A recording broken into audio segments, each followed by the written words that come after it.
All right. So in less than 24 hours, the Super Falcons will play in their first leg of women's AFCON qualification. A ticket to the 2024 showpiece in Morocco awaits the winner between Nigeria and Cape Verde. The Super Falcons have never missed out of a women's African Cup of Nations, but they do come into this international break with an unresolved coaching situation, and that added to a good number of key players who will be missing the tie. Before we get more into details though, please don't forget to like this video and also subscribe to the channel if you haven't already. Thank you very much. So yeah, the Super Falcons will take on Cape Verde tomorrow, Thursday, the 30th of November. Time of the match will be 4 p.m. Nigerian time, and it will be hosted at the MKO Abiola National Stadium in Abuja. Now, when it comes to watching the match, I've seen some talk about the NFF showing the game, but that has just been talk, nothing official from the NFF. Now, that being said, I do believe that the game will be shown on the same Facebook page that gave us the Ethiopia match. Not 100%, but a good percentage sure that the game is going to be shown. As you see, this post was put up right here on the Facebook page, so hopefully that gets done and we can watch it on there. So just keep in touch with that page right there, and hopefully we get to watch the game. Now, the Super Falcons will be playing their first match of the African Cup of Nations qualifiers. They did not play the last round because Sao Tome pulled out, and now they'll be facing Cape Verde in the final round. Like I said earlier, the winner will go to the women's AFCON. Cape Verde, on the other hand, were active in the last round. They took on Liberia and beat them by 6 goals to 2 on aggregate. First leg ended 3-0 in Cape Verde, then the second leg ended 3-2 in Liberia. Now, from the little highlights and clips I've seen of Cape Verde, they look like a good solid side, a young side. I believe their biggest strength is their attack. They got some physical, athletic players. They can hit you on the counter attack, score some goals when needed. Now, when it comes to the Super Falcons, of course, the coaching situation still up in the air. Don't know what's going on with the Randy Waldrum situation, or if that's still a situation. I mean, if they're still trying to keep Randy Waldrum, we don't know anything really. But Justin Madugu, the head coach from the last international break, the matches against Ethiopia, I felt like he did a good job, and I just feel like we gotta put our support behind the man. He has been doing a good job. He did not force himself on us. This is the situation he's been put in, and he has done a good job, so we got to respect that. Now, when it comes to the other issue, the players missing, we got a good number of players missing from this team. Cicero Schwaller of Barcelona, her club reported an injury not too long ago, and that's a big one right there, not just because of what the player brings. You talk about the position that she's playing. We don't really have that many strikers right now. Of course, you remember that we had Desire Paranoze just recently retired. Ifeoma Onumonu, one of the players that is out injured right now, and you know, we don't really have that many options up there, so that's really a big situation. Halimatu Ayinde and Christy Uchebe. Halimatu Ayinde of Rosengard, both midfielders. Halimatu is still out injured, and Christy Uchebe, I think that has to do with traveling or something, because she is not injured. She has been playing for a club, so I think that has to do with something like that off the pitch. Then you got Michelle Oloze of Houston Dash, just underwent surgery, so definitely can't make it, and that's definitely a tough situation right there, because that position, we don't have too many players in that position. Of course, Michelle Oloze is a forward anyways. That just lets you know how bare we are in that position. The starting player in that position is really a forward. The other players, not saying that they're not good enough, but the coaches have just not shown faith in them like that. And right now, of course, there's gonna have to be faith shown, because you don't have that player again. You're gonna have to put somebody new in that position. Then you go to Ifeoma Onumonu of Gotham FC, carrying an injury at the moment. Ashley Plumter of Al Ittihad in Saudi Arabia. I believe she talked to the coach and asked to be not called up, basically. That's the situation with that. And you look back at all these players mentioned, and you see that these players are all prominent players in the team, all starters in the team, or at least play a big part in the team. So it's not going to be easy missing all these players, although it does give a chance to the others to show themselves, show what they're about. Like I said about the Michelle Aloze at the right back situation, now you get somebody else getting the chance to show themselves. I see Shadow Schwaller in the forward, the 9 position. Somebody else will have to step up and show themselves. So this is an opportunity. It's not just a loss. It's an opportunity for somebody else to step up and show that they're capable of carrying the side.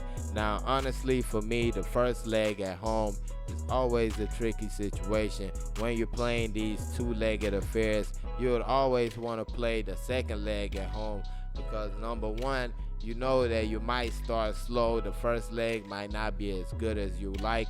Then the second leg, you would always want your home fans to at least back you in the second leg, push you in the second leg. Not saying that it has an effect, because you even look at last AFCON qualifiers, we played against Ghana and Ivory Coast, playing the first leg at home and the second leg away. So it's not something that can't be done, but I just would rather play the second leg at home. That's just me right there. But that being said, I feel like we need to take this game by the horn. We need to start very fast. We can't afford to start slow. We got to try to get some goals. Yes, we have to play some good defense. We have to be real calm. We can't make mistakes at the back or with the ball. But I feel like if we hit them hard first, it could be a good day for us. But if we start slow, it could really be a long day, because the longer the game goes, the more confidence these players will have in themselves and their abilities. So you got to really take them out the game early, and you got to really just put your foot on their neck. You can't allow them to feel like they can come back. You got to end the job here, because the second leg is always going to be tough away from home. Now, that being said, we're going to end with the predicted starting lineup for tomorrow's game. In goal, you got Chiamaka Nadose of Paris FC. Has come under fire a little bit at club level, but definitely still trusted with the Super Falcons. Then at the central defender positions, you got Osinachi Ohale and Tosin Demehi. The parent kept 3 clean sheets at the last World Cup, so definitely a good sight to see. At the fullback position, a little bit inexperienced right here. Rofieri Moran started the game against Ethiopia, the second leg in Abuja, and she's going to be starting at left back. Then at right back, you got Gloriette, her first cap for the team probably, if she starts in this game right here. Former Bielsa Queens right back, did a great job for them at the CAF Women's Champions League and has moved on to TP Mazembe in Congo. Definitely a top player, and if she gets a chance, she's definitely going to surprise a lot of people. Quality player, good defending, and great attacking. That's what I got to say about Gloriette. In the midfield, you got Peace Effie and Deborah Abiodun. I believe that's going to be the pairing. Peace Effie started the matches against Ethiopia. I believe the return of Deborah Abiodun is going to push Rashida Tajibade into a forward position.